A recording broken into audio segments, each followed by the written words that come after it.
I never thought that a simple backache could change the way I looked at my family forever. My name is Jennifer Collins, and I live in Portland, Oregon, with my husband Michael and our only son Ethan. Life had been moving along in its usual way: work, school, family dinners, and the occasional weekend trips. But sometimes it's the smallest of moments that bring out truths hidden deep within a family. It all started one chilly November morning. I had been having trouble with my back for weeks, probably from sitting too long at my office desk and carrying grocery bags heavier than I should have. That morning, when I bent down to pick up a laundry basket, I felt a sharp pull in my lower back. I winced and let out a small cry. Ethan, who was only 17 at the time, rushed into the laundry room when he heard me. "Mom, are you okay?"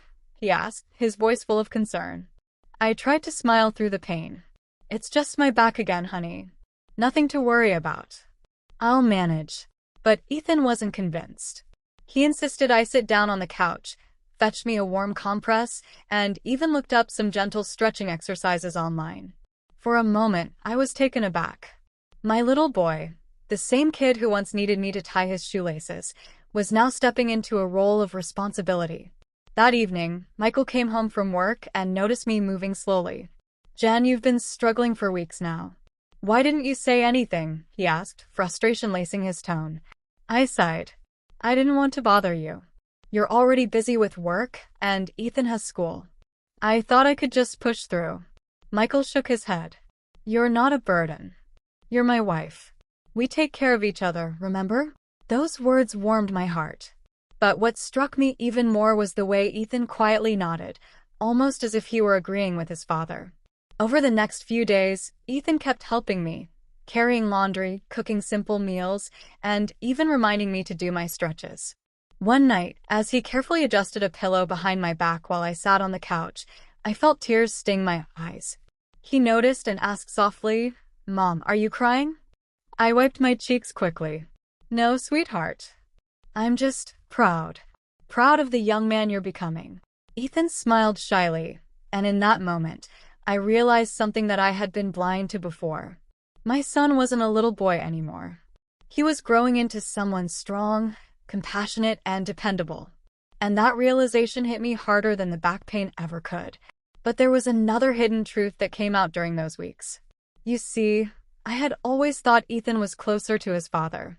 They went fishing together, played basketball in the driveway, and even shared the same taste in music. I used to feel left out sometimes, like the outsider in their special bond. But as Ethan cared for me during my recovery, I realized that I had my own special bond with him, one that was just as deep, only quieter. One afternoon, while Ethan was preparing me some tea, he said something that I'll never forget. "Mom, I want you to know something.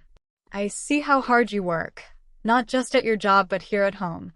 I don't say it enough, but I appreciate everything you do for us." My heart swelled.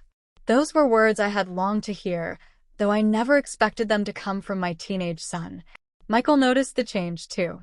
One evening, as we sat at the dinner table, he looked at Ethan with pride. "Son, you've stepped up in a way that most kids your age wouldn't. You've taken care of your mom, and I'm grateful." Ethan shrugged modestly, but I could see the pride in his eyes. That night, after Ethan went to bed, Michael turned to me and said, "Jen, we've done something right. He's turning out to be a fine young man." Weeks passed, and my back slowly healed. But the bond that had grown between me and Ethan stayed. I began to notice the little things: how he'd still ask if I needed help even when I insisted I was fine, how he'd check if I had taken my vitamins, how he'd stay home on weekends instead of going out with friends, just to keep me company. I realized that sometimes life puts us through discomfort not just to test our strength but to reveal the love around us that we might have overlooked.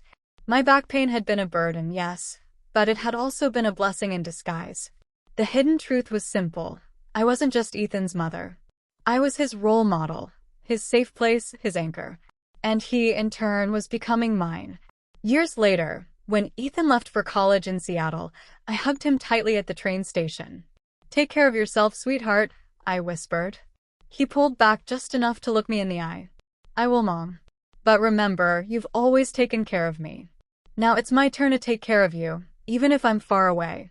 And in that moment, I knew that no matter where life took us, The bond we had discovered through my back pain would never break.